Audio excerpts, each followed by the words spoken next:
Yo, we live. Hey man, welcome back to the Golden Goose DFS show. I am your host, Chandler Blakely, aka Goose Man, here tonight bringing you another edition of my starting five for DraftKings and Fanduel, alright? But before we get into it, y'all already know what it is. It's the lineup review, going over my best lineup with the updated starting five that I posted on Twitter. So we're going to get right into the breakdown. While we breaking it down, man, hit the subscribe button. Please hit the like button. Turn your notification bell on, man, so you know when the video drops and you can be here with us, rocking with us every day, all right? Now, last night, man, it was really kind of a low scoring for the slate, for an 11 game slate with all the value and everything like that. It was pretty low scoring. I think the winning lineup was like 350, 353. I thought it'd be much higher than that. I thought it would definitely be like a 380, 390 night, but that's because a lot of the studs didn't really go off. Like there was no real super high score. Like nobody went 70, 80. So that kept the scoring down. Scoring was all kind of around the same amount. Nobody really jumped away from the field. So it was a lot of different ways you can go. All right. The story of our night. It was a rough night for us, man. Story of our night is blowout. Simple and plain. Blowout. All right. If you caught the updated starting five. I went with Luka Doncic, Zach Levine, Kyle Anderson, Brandon Clark, and Xavier Tillman, all right?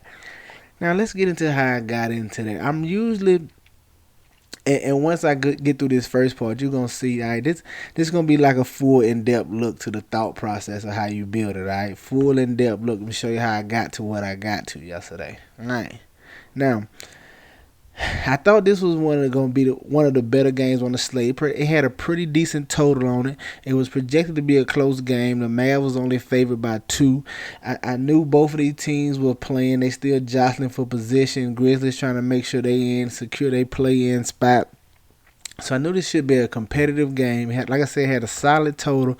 Dallas was favored by 2. So and once we got that Valanciunas news, once we got the Jaren Jackson news, I said that definitely opened up something. And when that Valanciunas news hit, it just sealed it for me because I wanted to go right here. Like I said, expecting this game, I knew Brandon Clark and Xavier Tillman were going to be kind of chalky.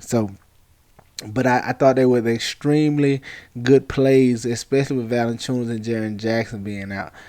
So I thought of ways to get different since I knew I was going to be chalky there. I was thinking of ways to get different, and I said if I put both of them in there, that'll definitely give me a little leverage on the field. Not as I figured, not as many people went both of them as many as that tried to just pick one or two. So when I got that secure, I really sat back and thought about it. The Memphis Grizzlies are in playoff mode. They've been tightening up the rotation. So I really thought the power forward in the center spot, with them being so thin with Jaren Jackson and Valanciunas out, they really had 3 bodies that was going to play those positions. Kyle Anderson, Brandon Clark, and Xavier Tillman. I thought they were not going to mess around with any of those bench guys. They want to see what they got getting ready for the playoffs. So this could be a very real rotation with Jaren Jackson still managing his injury. So I feel like they weren't going to mess around with Tilly or any of those guys. I thought Tilly at best might see 10 minutes or something like that. But so just realizing that it basically was going to be 3 people playing 2 positions. I just looked at it like this. That's 96 minutes between 3 people. Quick math, that easily could be 32 minutes for all of them. I mean, all of them could average 30 minutes. I mean, one could get 36, the other one going to get 30, maybe somebody got 28, but they always going to be right at 30 minutes. So I looked at it. If you just look at the average salary of those 3 players, it came out to 12.6. So if I told you before the slate a guy was 12.6, but he could possibly play, he was pretty much a lock for 90 plus minutes, you'd probably take that. If that was a player like that, you're probably gonna lock him in, and that's basically what you was getting with with stacking all 3 of these. And I knew by stacking all 3, that would allow me to get different. I knew majority of the field definitely wasn't stacking all 3. So that's how we got to the Kyle Anderson, Brandon Clark, and Xavier Tillman 3-man stack from Memphis. Now, with that being said, that kind of locked in my superstar for me. It was going to be a stars and scrub build. We felt like we would need 2 or 3 stars.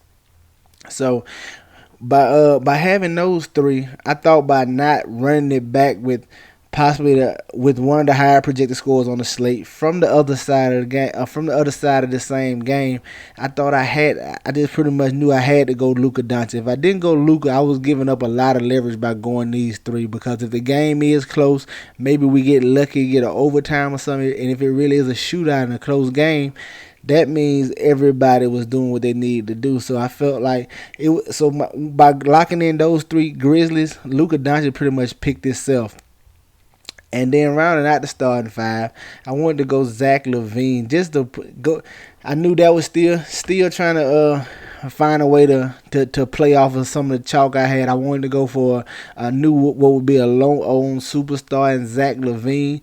Got him at 9,500. All right, he has been very solid since working his way back. He's been recently getting up to double digit shots. Even took like 20 some shots a game or two ago. So I felt like he was just coming back around to the form he had earlier before his injury. And the Bulls are trying to make a playoff push, so I thought they would come out. They're definitely fighting and scrapping in every game, as they just a couple of games out of the playoff scenario, out of play-in scenario. I'm sorry. So I felt like he would be in line for his 30-plus minutes, and he did as well. He had a solid performance, 50 DK points from him right here, right at 2% ownership. So very good ownership on Zach Levine, balancing out the rest of my chalkiness. All right, and then finishing out the lineup, man. I'm sorry. I didn't even break down the individual plays in the starting five. We had Kyle Anderson. He came in at 12%. I felt like he would be lower on out of the three because everybody knew Tillman and Clark was very good value. So got him right at 12% on. He gave us 27 DK points, man. Very solid from him. The problem with this game is I didn't expect Memphis to pull away. It was a monster blowout, man. They beat him by almost beat him by 30 points here, and none of these guys saw any real closing run. They should have easily smashed if Luka played. And it goes hand in hand, man. That's why the blowout happened. Luka plays bad. If you tell me Luka's gonna play bad, it's probably a win for the Grizzlies. I don't maybe think it's this big of a blowout, but it's in the cards if you tell me Luka's having a bad game. So that would hurt our night, man. We had Brandon Clark right here. Came in at 38% on in this contest. Gave us 10x at 34 DK points.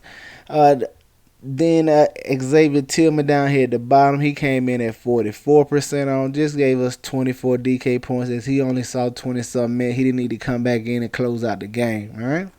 Then finish up my lineup.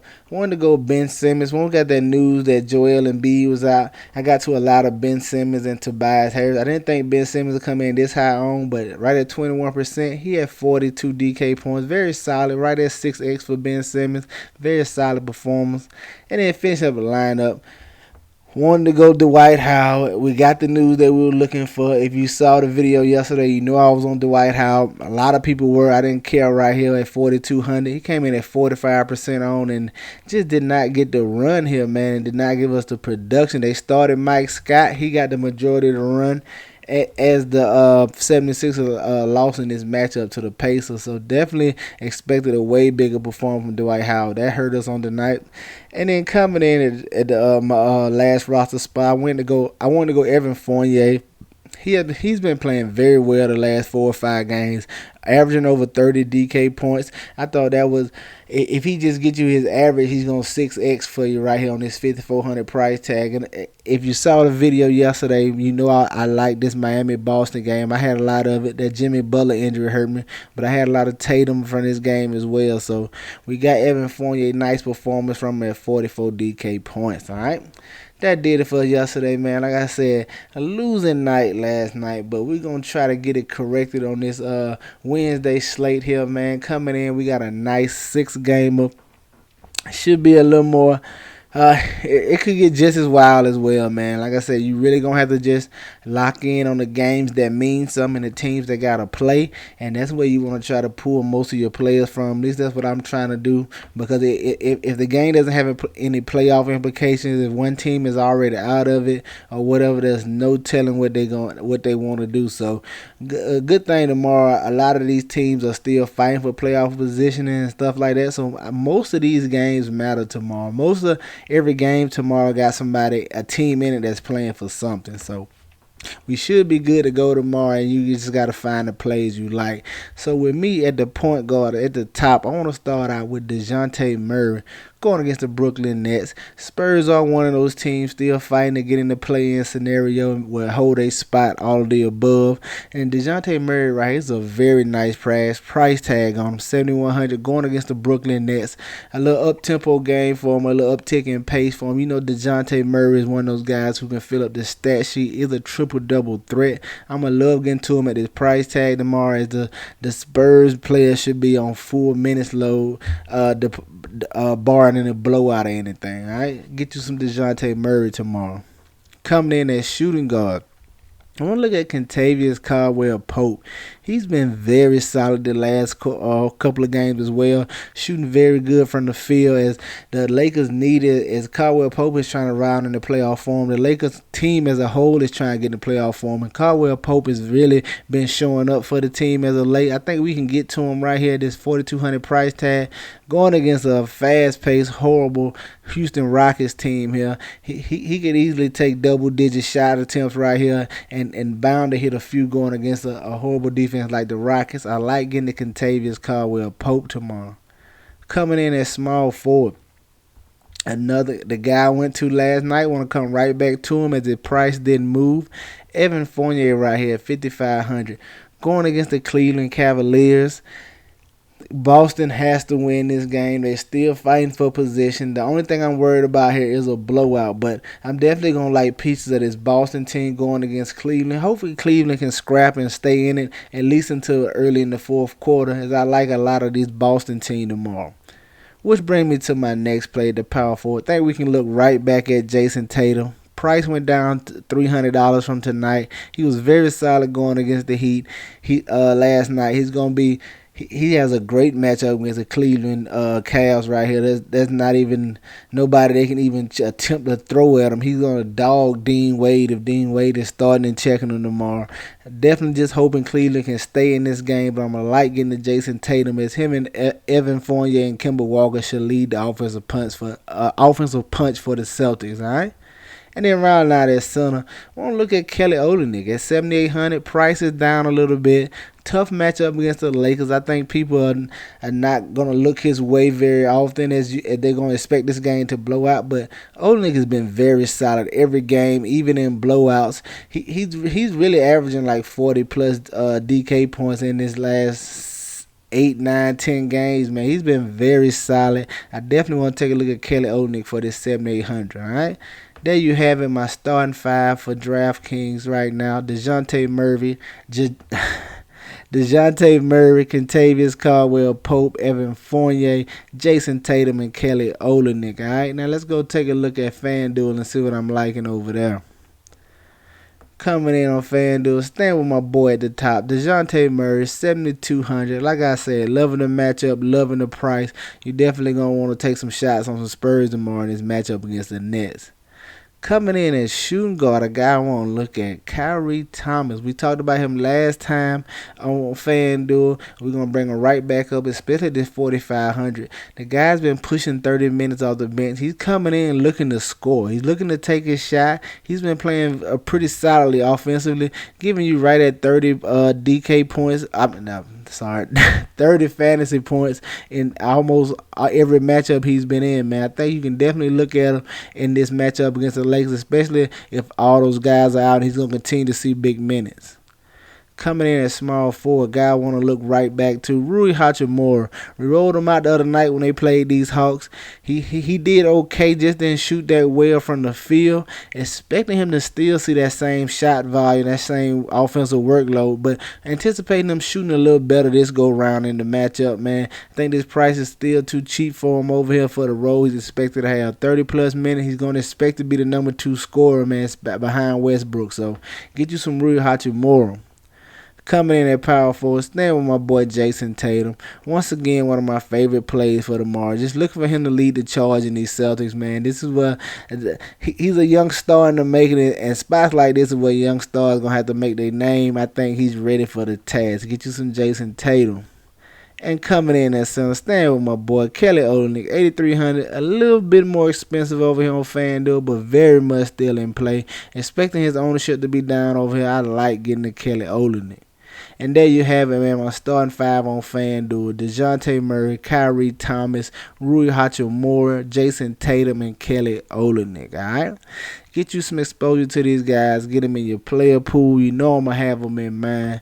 That's gonna do it for us here tonight. Y'all know the motto: chances make champions. Y'all green up. I'll see y'all tomorrow. All right, let's go.